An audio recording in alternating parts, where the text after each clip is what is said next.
वासुदेवाय। ओम नमो भगवते वासुदेवाय। ओम नमो भगवते वासुदेवाय।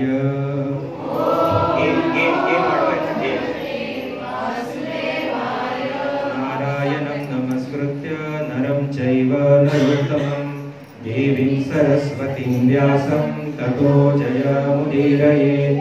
नष्टप्रायेषु भद्रेषु नित्यं भागवत सेवया भगवती उत्तमश्लोके भक्तिर्भवति नैष्ठिकी। कृष्णाय वासुदेवाय देवकी नंदनाय च नंदगोपकुमाराय गोविन्दाय नमो नमः। ॐ अज्ञानतिमिरान्धस्य ज्ञानाञ्जनशलाकया चक्षुरुन्मीलितं येन तस्मै श्रीगुरवे नमः। श्रीचैतन्यमनोभीष्टं स्थापितं येन भूतले स्वयं रूपः कदा मह्यं ददाति स्वपदान्तिकं। वन्देऽहं श्रीगुरोः श्रीयुतापदकमलं श्रीगुरुं वैष्णवांश्च श्रीरूपं साग्रजातं सहगणरघुनाथान्वितं तं सजीवं साद्वैतं सावधूतं परिजनसहितं कृष्णचैतन्यदेवं श्रीराधाकृष्णपादान् सहगणललिता श्रीविशाखान्विताश्च। नमो विष्णुपादाय कृष्णप्रेष्ठाय भूतले श्रीमते भक्तिवेदान्त स्वामिनिति नामिने।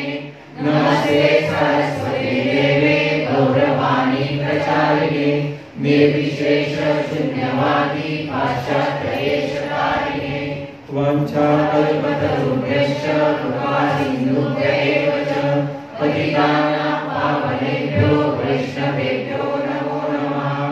नमो महावरण्याय कृष्णप्रेमप्रदायते कृष्णाय कृष्णचैतन्य नामने गौरक्षिषे नमः। पञ्चतत्त्वात्मकं कृष्णं भक्तरूपस्वरूपकं भक्तावतारं भक्ताख्यं नमामि भक्तशक्तिकम्। हे कृष्ण करुणा सिन्धो दीनबन्धो जगत्पते गोपेश गोपिकान्त राधाकान्त नमोऽस्तुते। तप्तकाञ्चन गौराङ्गी राधे वृन्दावनेश्वरी वृषभानुसुते देवी प्रणमामि हरिप्रिये। जय श्री कृष्ण चैतन्य प्रभु नित्यानंद श्री अद्वैत गदाधर श्रीवासादि गौरभक्तवृंद।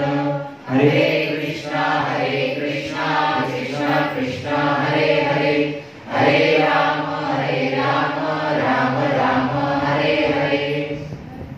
हरे कृष्ण। भगवंतांची कथा ही कापसासारखी असते। ती एका मिनिटात महामंत्राच्या द्वारे पण सांगू शकतो आणि भागवताच्या 18,000 श्लोकांच्या द्वारे पण सांगू शकतो। जसं कापूस दाबून बारीक पण करता येतो आणि ओढून ओढून मोठा पण करता येतो, तर कृष्ण कथा त्याच्यासारखं आहे। तर मग आपल्याकडे आता वेळ कमी आहे, कमीत कमी वेळेमध्ये पण जास्तीत जास्त सांगायचा प्रयत्न करणार। तर जीवन आपलं हे सुरू होतं जन्मापासून, आणि जन्म हा खरं सुरू होतो गर्भामध्ये। गर्भातनं बाहेर आल्यानंतर जन्म तर सुरू होतोच, पण गर्भधान हा पहिला संस्कार असतो। तर ज्या वेळेस पती पत्नी ज्या विचारामध्ये गर्भाला दान करतात, म्हणजे पत्नीच्या गर्भामध्ये जेव्हा तो मूल जे आहे ते प्रवेश करतं, त्यावेळेसचा तो विचार त्याप्रमाणे तसं संतती उत्पत्ती होते। तर तुमच्यापैकी प्रत्येक जणांना असं वाटत असेल की आमची मुलं असं का आहे, तर तुम्ही 20-25 वर्षांपूर्वी विचार करा की काय विचार केला होता। तर पहिला हा संस्कार झाला, त्याच्यानंतरून वेगवेगळे संस्कार असतात, ज्याच्यामध्ये नामकरण संस्कार येतात। आपल्या देहाला एक नाव दिलं जातं आणि ते नाव दिल्यानंतरून 6 महिन्यापर्यंत फक्त आईचं दूध, आणि 6 महिन्यानंतरून मग अन्नप्राशन संस्कार असतो। त्याच्या आधी पण एक डोक्यावरचे केस काढणे ते पण असतं, ते नंतर असतं। पहिले अन्नप्राशन आहे, नंतरून ते आहे। त्याच्यानंतरून मग असतं ते म्हणजे की जेव्हा 5 वर्षांचा मुलगा होतो, तर सगळे वर्णातले लोकांनी उपनयन धारण केलं पाहिजे। यज्ञोपवीत फक्त ब्राह्मणांसाठी नाहीये, तुम्ही आपण जे सगळे बसलेले सगळ्यांसाठी उपनयन झालं पाहिजे। जर उपनयन झालं नाहीये म्हणजे तो मनुष्य नाही। असं शास्त्रामध्ये सांगितलेलं आहे. आणि ज्यांचं पण उपनयन होतं म्हणजे फक्त दोरा घालणे नाही, कोणी श्राद्धामध्ये वगैरे बसला असेल तर ते देतात घालायला अर्ध्या तासासाठी. तर तेवढ्याने नाही, त्याच्यावरती 3 वेळा संध्या करायची असते. संध्याचा अर्थ फक्त आपल्याला काय माहितीये, रात्र जेव्हा चालू होईल आता याला संध्या म्हणतात नाही. संध्याचा अर्थ जोड जेव्हा होते तेव्हा त्याला संध्या म्हटलं जातं. तर रात्र जेव्हा दिवसाला प्रवेश करते म्हणजे पहाट ज्याला आपण म्हणतो. तर मला आधी वाटायचं पहाट 4ला म्हणतात, पण संस्कृतमध्ये पहाट सूर्योदयाच्या वेळेला म्हणतात पहाट, आणि सूर्योदयाच्या वेळेला संध्या पण म्हणतात, कारण त्यावेळेस रात्री दिवसाला स्पर्श झालेला आहे. दुसरी मध्यान असते आणि तिसरी म्हणजे आत्ताची वेळ. तर तिन्ही वेळेला पण त्रिसंध्या असं म्हणतात. तर ज्यांची पण उपनयन झालेले आहेत त्यांना गायत्री मंत्र 3 वेळा या 3 संध्या वेळेस करावाच लागतो. आपले कोणीच नाही माताजी संध्यावाले, मंगल माताजी दोघे आहेत. 3 संध्या करावी लागते. तर भगवंतांचं स्मरण आपण म्हणतो 3 वेळा केलं पाहिजे. तर त्याच्यामध्ये आपल्याला 3 संध्यावरनं लक्षात राहतं. त्यापुढे येतो तो असतो विवाह संस्कार. तर विवाह संस्कारासाठी पती पत्नी दोघांनी पण ब्रह्मचर्याचं पालन करायचं असतं. जर योग्य संतती पाहिजे असेल तर ब्रह्मचर्याचं कमीत कमी 3 दिवस, तर ते ब्रह्मचर्याचा अर्थ घरामध्ये राहून नाही. ब्रह्मचर्याचा अर्थ म्हणजे कुठल्या आश्रमात राहून भगवंतांची भक्तीमध्ये. त्यापेक्षा पण 1 वर्ष जास्त आहे, त्यापेक्षा पण कमीत कमी 25 वर्ष. आणि सर्वात चांगलं ब्रह्मचर्य म्हणजे अखंडित किंवा नैष्ठिक.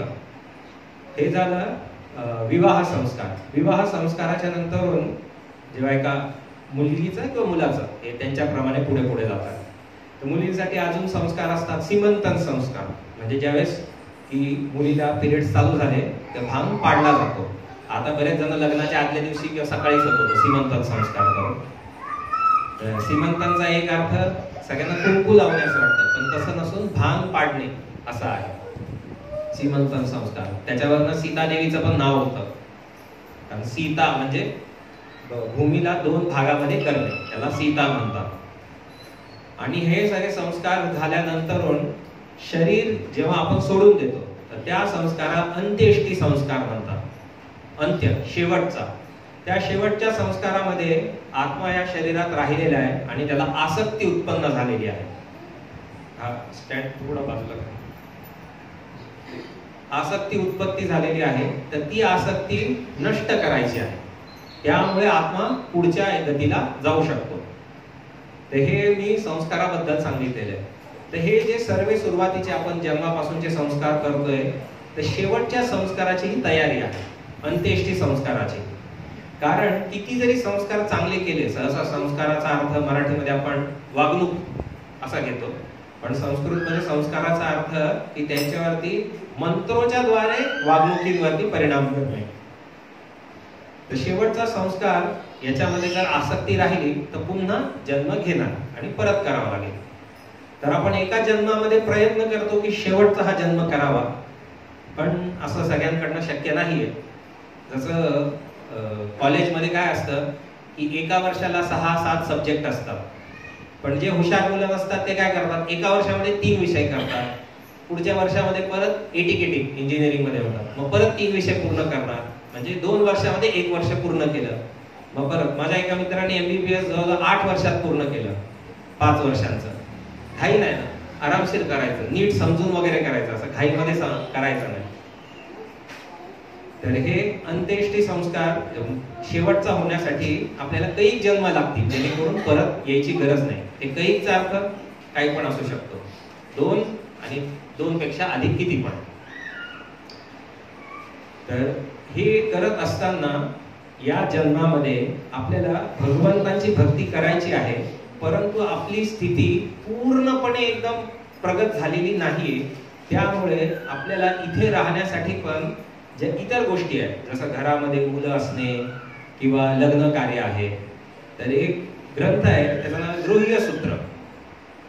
मला प्रश्न पडत असेल बरेच वेळा की हे असं करायचं ते तसं करायचं, हे नक्की सगळं कुठे आहे. तर वेदांमध्ये वेगवेगळ्या ठिकाणी दिलेलं आहे. महर्षी गिरींनी काय म्हटलं की एवढं सगळं दरवेळेस शोधण्याच्या ऐवजी आपण एक त्याचं संकलन करूया. त्याचं नाव त्यांनी दिलं गृह्य सूत्र. तर रूप गोस्वामींनी पण या गृह्य सूत्रामधनं 2-3 प्रमाण घेतले. ते म्हणजे आपण चातुर्मासामध्ये पालन करतो ना, पहिले पालेभाज्या, मग दही नाही खायचं, मग दूध नाही, आणि शेवटच्या ह्याच्यामध्ये उडद डाळ. हे गृह्य सूत्रामधनं कुंड पुराण आहे, ते आता अवेलेबल नाहीये, त्या ग्रंथातनं फक्त भेटलेले आपल्याला, तर हे खायचं नसतं. तर गृह्य सूत्रामध्ये धर्माच्या अधीन राहून कसं आपण आनंद घेऊ शकतो याच्याबद्दल सर्व सांगितलेलं आहे. जसं घरासाठी आपल्याला ग्रहशांती करणं गरजेचं आहे, आनंद आपल्याला घ्यायचा आहे गृहामध्ये, तर धर्माच्या अधीन राहून केलं पाहिजे. प्रभुपाद या गोष्टीला समर्थन करत नाही, कारण ते काय म्हणतात, तुम्ही याच्यामध्ये वेळ घालवताय. परंतु नंतर बघितलेले आहे, प्रभुपाद प्रवचन सांगताना सांगायचे की हे जे इतर कर्मकांड आहे ते करू नका, परंतु नंतरून ते बोलताना वैयक्तिक मध्ये सांगायचे की तुम्ही योगासन करा, किंवा तुम्ही आरोग्याकडे लक्ष द्या, किंवा तुम्ही शिक्षणाकडे लक्ष द्या. पण तिथे प्रवचनमध्ये ते काय सांगायचे, हे सर्व शिक्षण म्हणजे स्लॉटर हाऊसला मराठीत कत्तलखाने आहेत, कत्तलखाने. पण प्रभुपादांच्या काळापासून पण कोणी आपल्या मुलांना शाळेत जाण्यापासून थांबवलं नाही, जरी कत्तलखाने म्हटलं तरी पण. कारण काय, हे समजलं पाहिजे की जे आपल्याला शाळेमध्ये शिकवलं जातं ते कृष्णाशी संबंधित नाही शिकवत, ते कृष्णाशी संबंधित आहे, पण तो जोड नाही लावून देत ते. अनेक जन्मांमध्ये आपल्याला ही आसक्ती कमी करायची आहे, हे धर्मशास्त्रांच्या द्वारे आनंद घेऊन. म्हणून असं सांगणे की मी भौतिक ह्या संसारामध्ये आनंद घेणारच नाही, असं शक्य नाही आपल्याला. आणि यासाठी गृहस्थ जीवन बनवलेलं आहे. आता बरेच वेळा असं वाटतं, पण गृहस्थ तर फार पवित्र नाहीये. बघा, सहसा लग्न करणे म्हणजे गृहस्थ नाही होत. गृहस्थ म्हणजे घरामध्ये राहणे, हा एक सामान्य अर्थ होतो. दुसरा एक अर्थ होतो गृहस्थ म्हणजे जो गृहिणी सोबत राहतो. आणि हा तुम्हाला पण प्रश्न एक पडत असेल की आपण भारतीय किंवा हिंदू संस्कृतीचे लोक फार कुंडली वगैरे बघणार, जो कुंडली जमते की नाही, आणि बाकीचे धर्म काय करताय, त्यांचे कसे चालतंय मग.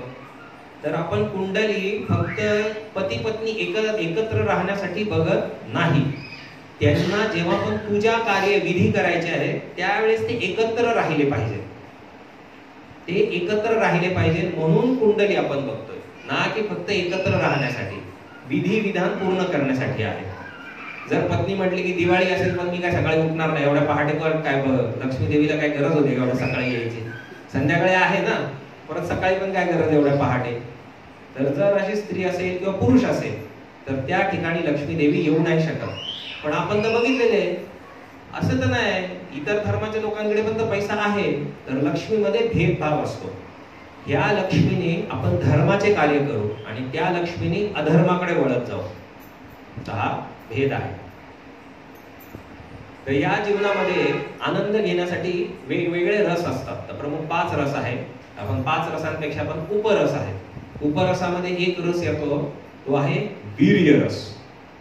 वीर्यरस, मारामारी करणे. भगवंतांच्या अनेक लीलामध्ये काय, युद्ध आहे, त्याला इंग्लिशमध्ये शिवेलरी म्हणतात. भांडण करणे हा क्रोध रस आहे, आणि युद्ध करणे धर्माच्या हिशोबाने, त्याचा आपण द्वेष नाही करत, पण शक्ती असल्यामुळे कुठेतरी वापर केला पाहिजे ना, आणि त्याच्यामध्ये आनंद येतो. तर कुस्तीमध्ये मारून टाकण्यासाठी नसते कुस्ती, हरवण्यासाठी असते फक्त. पण युद्धामध्ये सहसा माणूस मेला म्हणजे युद्ध संपलं असं असतं. तर छत्रपती शिवाजी महाराजांच्या काळामधली ही गोष्ट आहे. एक उत्तर प्रदेशच्या भागामध्ये एक व्यक्ती राहत होते, त्यांचं नाव होतं घनश्याम त्रिपाठी. उत्तर प्रदेशच्या भागाला गोरखपूरच्या जवळचा जो भाग आहे, तर त्या भागाला कन्यकुब्ज, पुढे लेक्चर पण होणार आहे अजामेल वरती, अजामेल पण कन्यकुब्ज ब्राह्मण होते. तर त्या कनौज भागामध्ये जे पण ब्राह्मण आहे त्यांना कन्यकुब्ज ब्राह्मण म्हणतात. तर ते हा जो घनश्याम त्रिपाठी होता, हा त्याला मोठे 2 भाऊ होते, ते खूप बुद्धिमान होते आणि हा पण बुद्धिमान होता. पण लहान भाऊ असल्यामुळे काय मजा मस्ती वगैरे करणे. तर मोठा झाल्यानंतर याच्या वहिनी वगैरे होत्या, तर हा वहिनीला सारखं सांगायचं मला हे खायला द्या, ही भाकरी थंड आहे, हे गरम द्या वगैरे. तर एक दिवस तो सांगतो की अरे तुम्ही मीठ नाही टाकलं. तर त्याची वहिनी काय सांगते, एवढं असेल ना तर स्वतः मीठ कमावून आणायचं पहिले. त्याला राग आला एकदम, मीठ मागते माझ्याकडनं. तर तो तिकडनं काय केला, तिकडनं तीर्थाटन करायला निघाला. तीर्थाटन करत करत तो चित्रकूटला आला. कन्याकुब्ज उत्तरेकडे आहे आणि खाली खाली आल्यावरती मधला भाग मध्य प्रदेशचा वरचा भाग चित्रकूट, मध्य प्रदेश आणि उत्तर प्रदेश जिथे लागतात. चित्रकूटमध्ये राजा प्रताप करून होते, तर त्यांच्या इथे त्यांनी त्यांची कवित्वानी दाखवायला लागले. त्यामुळे तो राजा खूप प्रसन्न झाला आणि त्यांनी सांगितलं की हे कवी, तुम्ही साधे कवी नसाल तर कवींमधले भूषण आहात, मग आजपासून तुमचं नाव कवी भूषण असं होईल. त्यामुळे मग काय पाहिजे ते मी द्यायला तयार आहे. तो काय बोलला, मला ना एक बैलगाडी भरून मीठ पाहिजे. तर ते बोलले ठीक आहे, मीठ मिळेल. आणि ही मिठाची जी बैलगाडी आहे ना, ती मला त्याला घरी पाठवायची आणि त्याच्यासोबत एक पत्र पाठवतात वहिनींसाठी, तुम्हाला मिठाची गरज होती ना, हा पूर्ण बैलगाडी भरून पाठवतो मी मीठ, वापरा ते आयुष्यभर. नंतरून हा परत कवी भूषण तिकडे गेला नाही आणि तो चित्रकूट मध्येच होता. तर त्याला नंतर समजायला लागलेलं की इकडचे पण जे राजे आहेत, नाव प्रताप आहे पण मुघलांपासून हे भयभीत आहेत. आणि नंतर त्याला समजलेलं की इथे औरंगजेब आग्राचा बादशाह आहे मुघलांचा, आणि शिवाजी महाराजांना तिथे कैद केलं होतं. नंतर ते सुटून निघाले आणि पुन्हा त्यांनी जे पण राज्य हरवलं होतं ते पुन्हा त्यांनी प्राप्त केलं. तर ते जेव्हा राजगडावरती होते शिवाजी महाराज, तर राजगडापासून काही अंतरावरती एक मंदिर होतं. हा कविभूषण तिकडनं निघाला आणि तो तिथे छत्रपती शिवाजी महाराजांना भेटायला आला. तो भेटायला आल्यावरती त्याला समजतं ना की पेहराव जो आहे तो महाराष्ट्रातला नाहीये, दुसरीकडचा माणूस आहे. तर एका व्यक्तीने, ज्याचा पोशाख एका क्षत्रिय सारखा होता, त्या व्यक्तीने विचारलं की तुम्ही कोण आहात. तर त्यांनी सांगितलं मी अमुक अमुक ब्राह्मण आहे आणि मी आधी प्रताप राजा चित्रकूटचे जे आहेत तिकडे होतो, परंतु मी शिवछत्रपती यांचं गुणगान ऐकल्यामुळे की कसं त्यांनी मुघलांच्या तोंडावरती लात मारून आग्र्यावरून पळून आलेले आणि पुन्हा त्यांनी परत सगळं प्रस्थापित केलंय त्यांचं राज्य, असं कोणी केलेलं नाही. तर त्या प्रतापी राजासाठी मला माझी कविता ऐकवायची आहे. तर ती व्यक्ती बोलली की एवढं मला, मी शिवाजी महाराजांकडे घेऊन जातो पण तुम्ही मला ऐकवा, किती विशेष आहे करून. तर तो म्हणतो असं तर नाहीये, कारण हे एका राजासाठी लिहिले तर राजालाच मी ऐकवेल. पण तो म्हणतो की बघा मी गॅरंटेड तुम्हाला राजाकडे घेऊन जाईल, तुम्ही मला आधी ऐकवा. तर त्यांनी जे ऐकवलं ते हे तुम्ही बरेच वेळा ऐकलं असेल. तर हे असं जातं, इंद्रजिमी जंभ पर बाढ़ सुवंब पर रावण सदंब पर रघुकुल राज है पौन बारी बाह पर संबुरती नाह पर जो सहस बाह पर राम द्विज राज है दावा ध्रुमंड पर चीता मृग झंड पर भूषण वितुंड पर जैसे मृग राज है तेजतम अंश पर कान जिमी कंस पर त्यो मलिच्छ वंश पर शेर शिव राज है. तर ही त्यांनी कसा रौद्र रस तयार होतो ना एकदम याच्यामध्ये, असं युद्धाला जायचंय करून, चला आता तलवारी काढा. तर त्यांनी हे कविताची ही रचना केली आणि ही विशेष करून ब्रज भाषामध्ये आहे, ज्याच्यामध्ये उत्तर भारतातील भाषा म्हणजे ब्रज वृंदावन, तसंच त्याबरोबर थोडी पर्शियन भाषा ही पर्शियाची होती, मुसलमान लोकांची नाही. आज पर्शिया देश राहिला नाही, इराण त्याचं झालेलं आहे. आणि काही हिंदी वगैरे पण जी आपल्या इथे तयार झालेली आहे. तर याचा अर्थ आहे इंद्रजिमी जंभ पर. तर जंभासूर नावाचा एक असुर होता, जे समुद्र मंथन झालं होतं. समुद्र मंथनानंतर इंद्रांना अमृत मिळालं आणि बाकीच्या देवतांना ठेंगा मिळाला. तर तेव्हा जंभासूरला मारलं होतं. भागवताच्या अष्टम स्कंदामध्ये ही कथा येते, जंभासूरला मारलं. इंद्रजिमी जंभ पर, जिमी म्हणजे प्रमाणे, बाढव सुअंब पर. बाढव महाभारतामध्ये एक कथा येते की एक जे आता वेदव्यास आहेत, वेदव्यासांच्या वडिलांचं नाव कोणाला माहितीये? पराशर. तर पराशर ऋषी यांचे वडिलांचं नाव अग्नी ऋषी करून होतं. आणि अग्नी ऋषींचे जे आधीचे वंशज आहे तर ते हे सगळे भृगु वंशामध्ये, वशिष्ठ वंशात येतात. तसं भृगु वंशामध्ये एक ऋषी झाले होते. तर त्यांना समजलं होतं की भृगु वंशाला क्षत्रियांनी मारलं होतं. भृगु वंशामध्येच परशुराम पण आले होते. तसं अजून एका ब्राह्मणाला वाटलं की सगळ्या क्षत्रियांनी ब्राह्मणांना मारलं होतं. तर त्यामुळे त्यांनी एक यज्ञ प्रस्थापित केला आणि त्या यज्ञाचं त्यांनी ठरवलं की ह्या यज्ञानंतर मला काय करायचं, पूर्ण जगाला नाश करायचा असा यज्ञ चालू केला. आणि यज्ञ सुरू झाला, संपन्न झाला. मग शेवटी त्यांना ब्राह्मणाला समजालं की तुम्ही जे करताय ते बरोबर नाही करत आहे. मग ते बोलले पण आता ही एवढी तप्त अग्नी बनवलेली आहे यज्ञाच्या द्वारे, हिला काय करायचं? मग त्याला वाढवा नळ असं म्हणतात. म्हणजे घोड्याच्या रूपामधली अग्नी आहे ती नंतरून समुद्राच्या आतमध्ये ठेवतात जेणेकरून ती कंट्रोल म्हणजे सांभाळली जाईल. तर बाडव, बाडव म्हणजे वडवा नळ, सुअंबपर, अंब म्हणजे जलामध्ये जसं आहे की अग्नी एवढी आहे तरी पण समुद्र त्याला शांत ठेवतोय. बाडव सुअंबपर. रावास रावण सदंबपर. रावणाचा जो दंभ आहे त्याच्यावरती कोण आहे? रघुकुल राज आहे. रघुकुलाचे राज कोण? रामचंद्र. जसे रावणावरती ज्याचा दंभ होता त्याला रामचंद्रांनी दाबून टाकलं. पुढे काय? पौनबारी बाहपर. पौनबारी, पौन म्हणजे वारा, बारी बाह म्हणजे ढग, ढगांना जसा तो घेऊन जातो, थांबू नाही शकत ढग. शंभू रती नाहपर. शंभू शिवजी जे आहेत ते रतीचे पती कामदेव, कामदेवाला जसा नाश करून टाकला शिवजीने तसा जो सहस्र बाहपर. सहस्त्रबाहू कोणाचं नाव माहितीये? सहस्त्रबाहू भागवतात 9व्या स्कंदामध्ये कथा येते. कार्तिवीर्य अर्जुन नावाचा सहस्त्रबाहू होता. सहस्त्रबाहूवरनच बाहुबली पिक्चर मध्ये नाव दिलेले महिष्मती. महिष्मतीचे खरोखरचे राजा आहे सहस्त्रबाहू होते. त्यांचं नाव काय तर कार्तिवीर्य अर्जुन.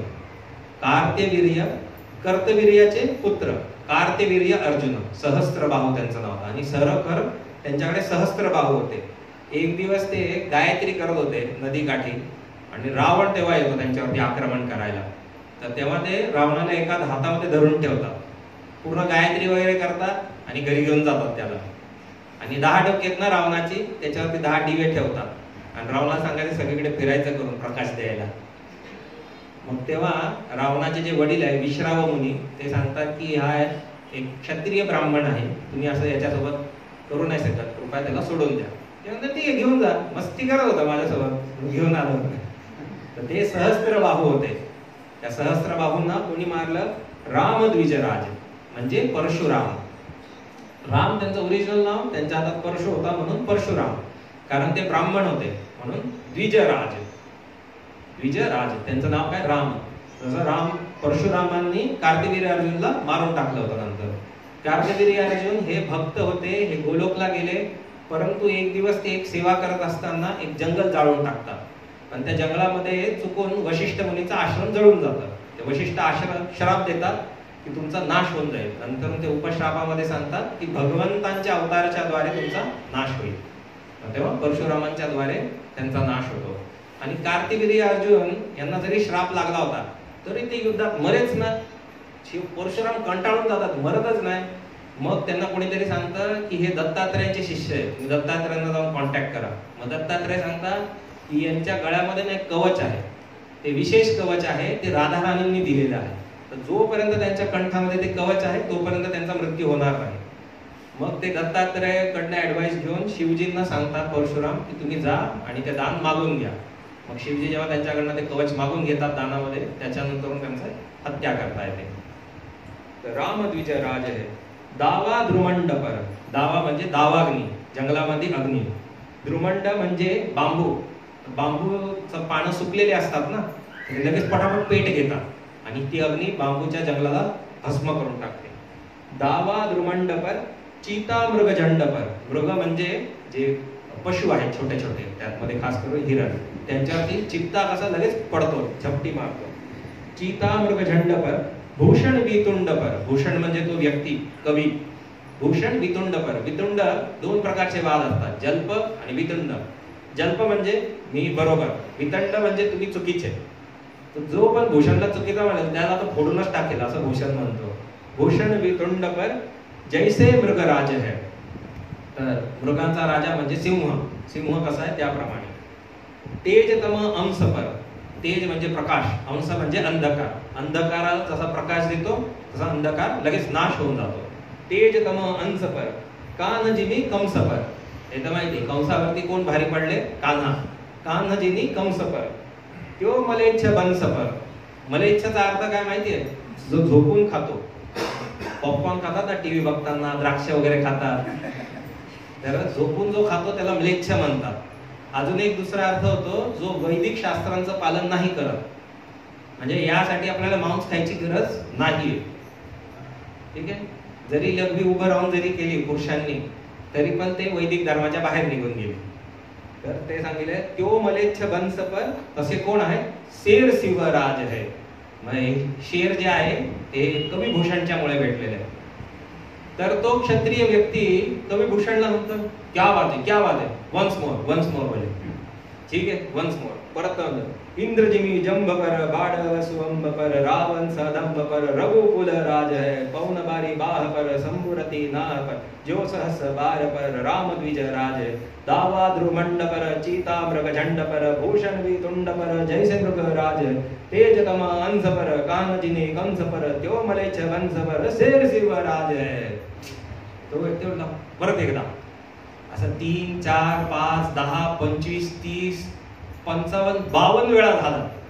मग तो म्हणला बस झाला, आता थकलं मी, कारण याच्यामध्ये आग तयार होते ना शरीरामध्ये एकदम.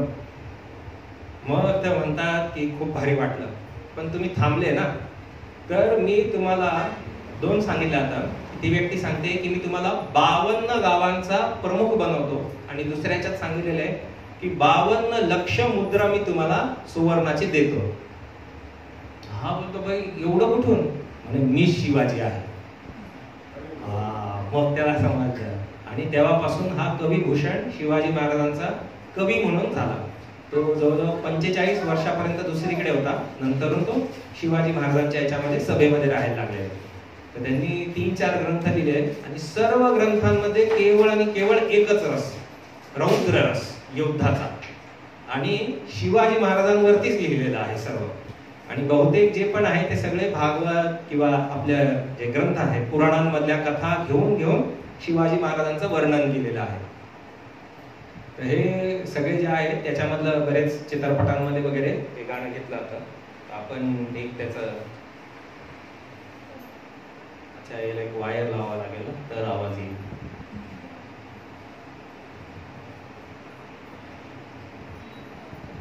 येल्लो कलरची वायर आहे.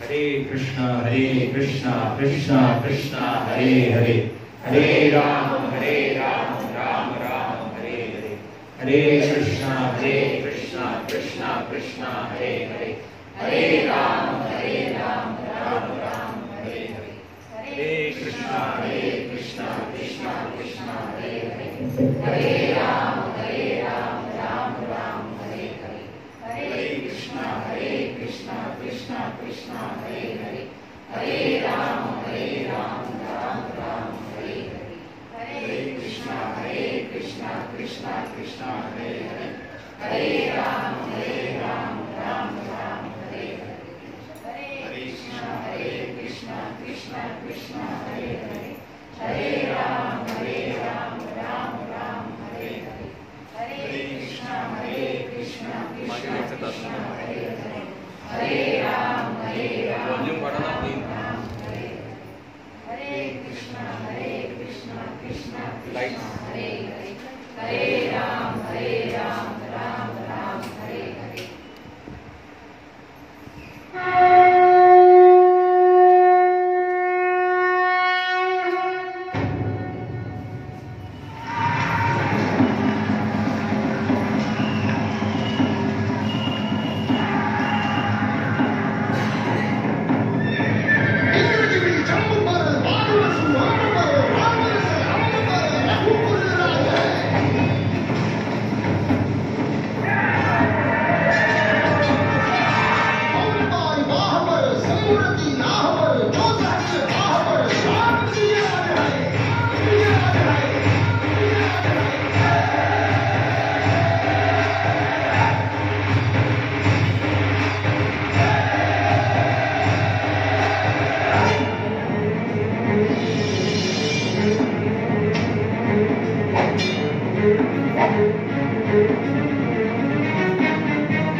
माणसं डोंगरीच्या माणसं जय शिवराज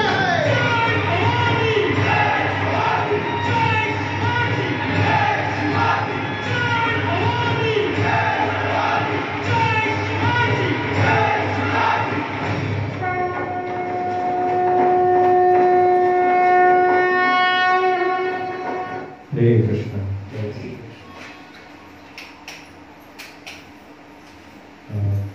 शिवाजी राजांच्या याच्यामध्ये लहानपणापासून ते महाभारताच्या कथा ऐकायचे. जे मी तुम्हाला वाढवायला सांगितलं ती महाभारतामध्ये येते आणि महाभारतामध्ये नीतिशास्त्राचे भरपूर गुणगान येतात. जे पण राजे होते त्यांनी जसं अलाउद्दीन खिलजी जेव्हा आला होता तर अलाउद्दीन खिलजीला रावणचे जे राजा होते तर त्यांनी कारण नसताना 3 वेळा सोडून दिलं होतं. त्याच्यानंतर पद्मावतीला पण स्वतःला सती जावं लागलं होतं. पण शिवाजी महाराजांनी बघितलेलं की नीतीप्रमाणेच वागलं पाहिजे. कारण नसताना म्लेच्छांसोबत अयोग्य नीती नाही केली पाहिजे, कधीच विश्वास नाही ठेवला पाहिजे. तर हे महाभारत नीट वाचल्यामुळे आणि आपल्या इथे बरेच जण सांगतात ना महाभारत ठेवायचं नाही घरी, भांडण होतात त्याच्याने. महाभारत ठेवणं एकदम गरजेचं आहे. कारण तुम्हाला बरेचपैकी प्रश्न जे येत असतील ते महाभारत वाचल्यानंतरूनच सुटतील. आणि महाभारतातलाच प्रमुख जो भाग आहे तो आपण भगवद्गीता म्हणून वाचतो. तर हे मी तुम्हाला यासाठी सांगितलं की जीवनामध्ये रस लागतो. तर त्या रसामधला एक रस दाखवला वीर्य रस. त्या वीर्य रसावरती पण एखादा जण पूर्ण आपलं आयुष्य जगू शकतो. त्याच्यातले आहे कविभूषण हे. आणि हे सर्व केल्यानंतर शेवटचा येतं अंत्येष्टी संस्कार. तर तसंच आज इस्कॉन मधले जे प्रमुख शिष्य आहेत प्रभुपादांचे परमपूज्य गोपालकृष्ण गोस्वामी महाराज त्यांनी आज सकाळी आपला देह सोडला. तर गोपालकृष्ण गोस्वामी महाराज यांच्यावरती पण आपण एक क्लास घेणार आहोत पुढे. गोपालकृष्ण गोस्वामी महाराज हे भारतीय होते. त्यांचं गोपालकृष्ण अग्रवाल असं नाव होतं. दिल्लीचे ते राहणारे होते आणि दिल्लीमध्ये त्यांनी BA कंप्लीट केलं आणि त्याच्यानंतर ते फ्रान्स पॅरिसच्या इथे गेले. तिथे त्यांनी त्यांचं पुढे मॅनेजमेंट शिकले. नंतर तिकडनं शिकल्यानंतर ते मॉन्टेरल US ला गेले. US मध्ये 1948च्या दरम्यान त्यांची प्रभुपादांकडनं दीक्षा झाली. ते आपण पेप्सी पितो ना, ते पेप्सी कंपनीमध्ये ते कामाला होते. त्याचं हेड ऑफिस US मध्ये आहे आणि त्यांचं मेन काम होतं की पेप्सी कसं जास्तीत जास्त पसरली पाहिजे आणि कुठे कुठे जास्त पितात लोक पेप्सी. तर ते त्यांचं काम होतं. आणि जेव्हा प्रभुपाद येणार होते मॉन्टेरलमध्ये तर तेव्हा त्यांनी विचारलं तिकडे जे प्रभूजी होते की मी काही सेवा करू शकतो का. तर म्हणजे प्रभुपादांची रूम तुम्ही साफ करा. आता ते इथे एकदम मॅनेजर आणि त्यांना साफसफाई करायला गेली. तर त्यांनी सगळं मॅनेज वगैरे चांगलं केलं आणि प्रभुपादांना विशेष वाटलं की भारतीय व्यक्ती इथे अमेरिकेमध्ये येतोय करून. मग काही दिवसानंतर प्रभुपादांसोबत त्यांचा संवाद वाढला आणि साधारण 3 महिन्यानंतरूनच त्यांची दीक्षा झाली. मग प्रभुपादांनी त्यांना सांगितलं बघा तुमचं नाव पहिलेच गोपालकृष्ण आहे, तुम्ही फक्त त्याच्यापुढे दास लावा. गोपालकृष्ण दास त्यांचं नाव झालं. त्यांनी तिकडे मंदिर वगैरे बघितलं. नंतर विवाह केला आणि विवाह केल्यानंतर प्रभुपादांनी त्यांना सांगितलं की तुम्ही भारतीय आहात तर तुम्ही भारतामध्ये दिल्लीमध्ये जाऊन तिकडे प्रचार करा. मग भारतात ते इथे आले. त्यांनी पुजारी झाले. तर गोपालकृष्ण महाराज जेव्हा पण कुठे पण प्रवास करायचे तर ते सकाळी दररोज आरती करायला असणार, स्वतः पूजा करायला. किती वाजता पण ते झोपून द्या, 1ला झोपा का 3ला झोपा, ते बरोबर 4:30ला भगवंतांच्या समोर आरती करायला उभे असणारच. आणि त्यांची ती सवय झाली होती. त्यांना जमायचं पण एकदम वाकलेले होते तरी पण ते घंटी पण त्यांना वाजवायचं नाही ती नीट, तरी पण ते आरती करायला असायचेच. तर पुजारी वगैरे झाले. नंतर मार्केटिंग ना, मग प्रभुपादांनी त्यांना सांगितलं तुम्ही जी मार्केटिंगची आयडिया वापरत होते पेप्सी कंपनीमध्ये ती आता आपले भगवद्गीता वितरण करण्यासाठी लावा. मग त्यांनी ग्रंथ वितरणचे हेड झाले आणि पूर्ण भारतामध्ये ग्रंथ वितरण सुरू केलं. कालांतराने नंतरून जेव्हा प्रभुपाद भगवत धामात पुन्हा गेले नंतर त्यांनी 12 वर्षामध्येच दीक्षा झाल्याच्या नंतरूनच त्यांनी संन्यास घेतला 1982 साली आणि 83 पासून ते गुरु पण झाले. गोपालकृष्ण गोस्वामी महाराज त्यांनी कीर्तानंद महाराज करून प्रभुपादांचे शिष्य होते, त्यांच्याकडनं दीक्षा घेतलेली. आणि ते मॅनेजमेंट मध्ये असल्यामुळे आणि US ला असल्यामुळे त्यांची एकदम इंग्लिश चांगली होती आणि इंडियन बॉडी. तर भारतीय प्रभुपादांचे पहिले शिष्य पण फॉरेनला झाले होते ते, पण भारतीय पहिले शिष्य जर कोणी झाले होते प्रभुपादांचे तर गोपालकृष्ण गोस्वामी महाराज झाले होते. आणि नंतर त्यांनी इथे प्रचार वगैरे केला आणि प्रभुपादांनी त्यावेळेस त्यांना सांगितलं होतं तुम्ही रशियामध्ये पण जाऊन प्रचार करा. रशियामध्ये आज पण प्रचार करणे कठीण आहे, पण त्या काळात अशक्यच होतं. पकडला गेला म्हणजे डायरेक्ट भगवत नाम. बरेच जणांचं तसं झाले पण होते. आपण वृंदावनला गेल्यावरती अनंत शांती प्रभू, त्यांची समाधी पण आहे वृंदावनला, त्यांनी प्रचार केला होता रशियामध्ये. आणि हे झाल्यानंतर रशिया, भारत आणि अमेरिकेचा काही भाग आणि युरोप, कारण ते पॅरिसमध्ये पण होते, फ्रान्सला. तर इथे त्यांनी एवढ्या ठिकाणी प्रचार करून जेव्हा भारतामध्ये आपलं जे भारतात दिल्लीला प्रमुख मंदिर जे आज राधा पार्थ सारथी करून आहे, तर त्याचं ओपनिंग करायचं होतं. आणि तेव्हा बीजेपी गव्हर्नमेंट वरती चढत होती 1989 मध्ये. 1989च्या आधी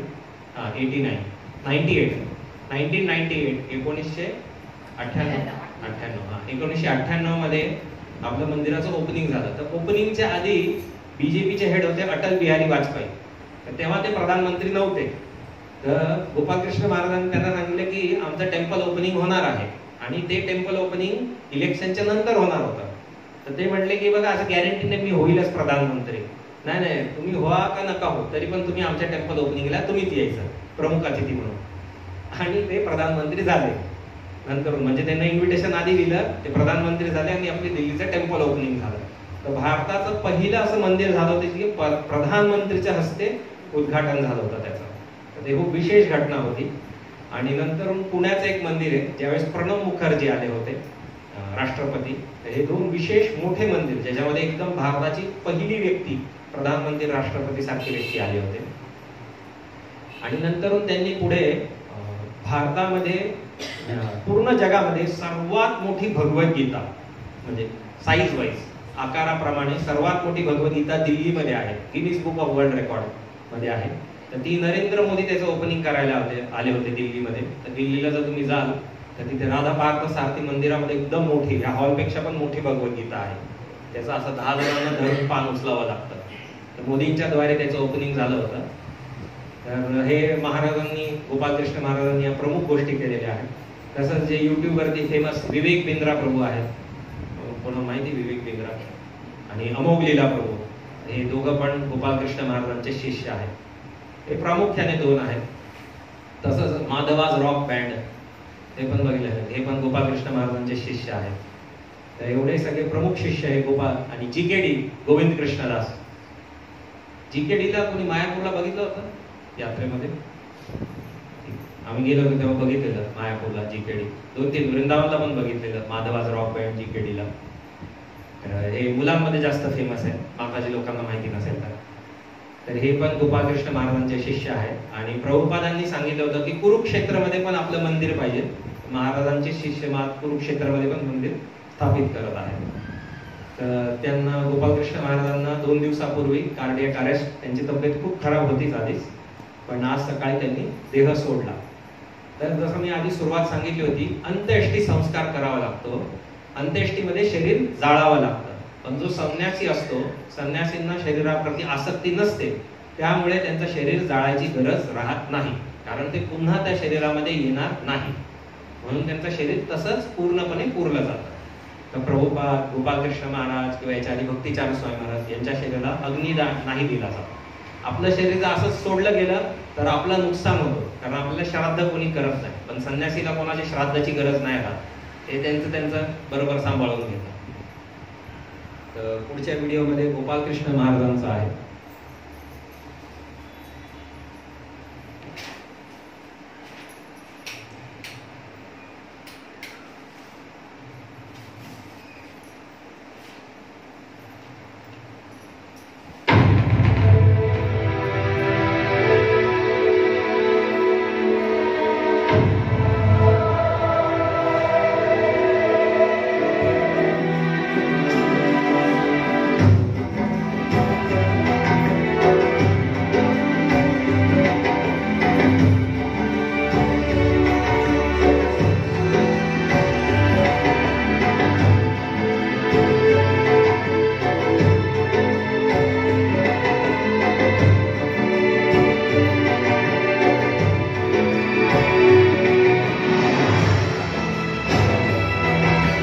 I casually asked one of my friends, is any Hindu temple in Montreal. So I went to the Montreal temple and I took part in the Sunday program. And in May '68, I received a letter.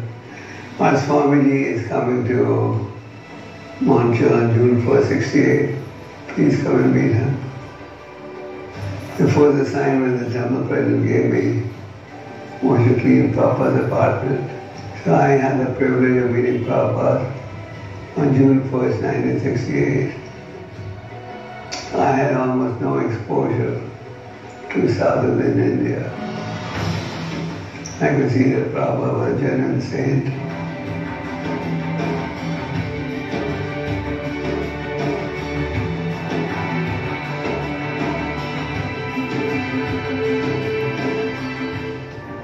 Before I came, there was almost no book production in India.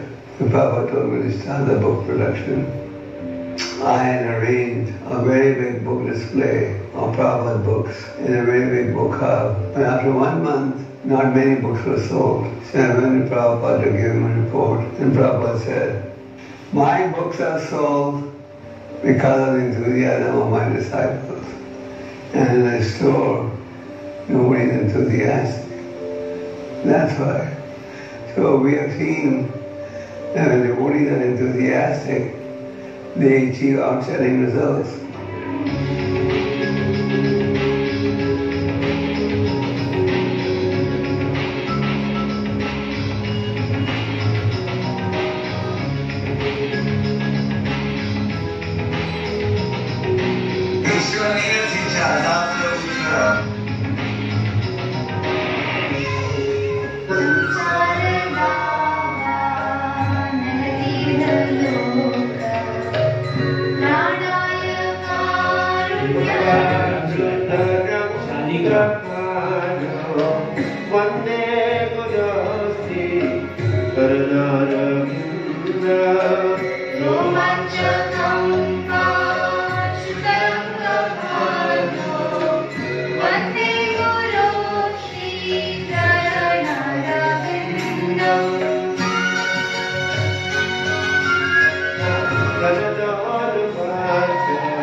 दिल्लीमध्ये आहे आणि पुढे काही दिवसातच त्यांना वृंदावनमध्ये समाधी त्यांची बनवली. हरे कृष्ण. आपण कीर्तन करूया.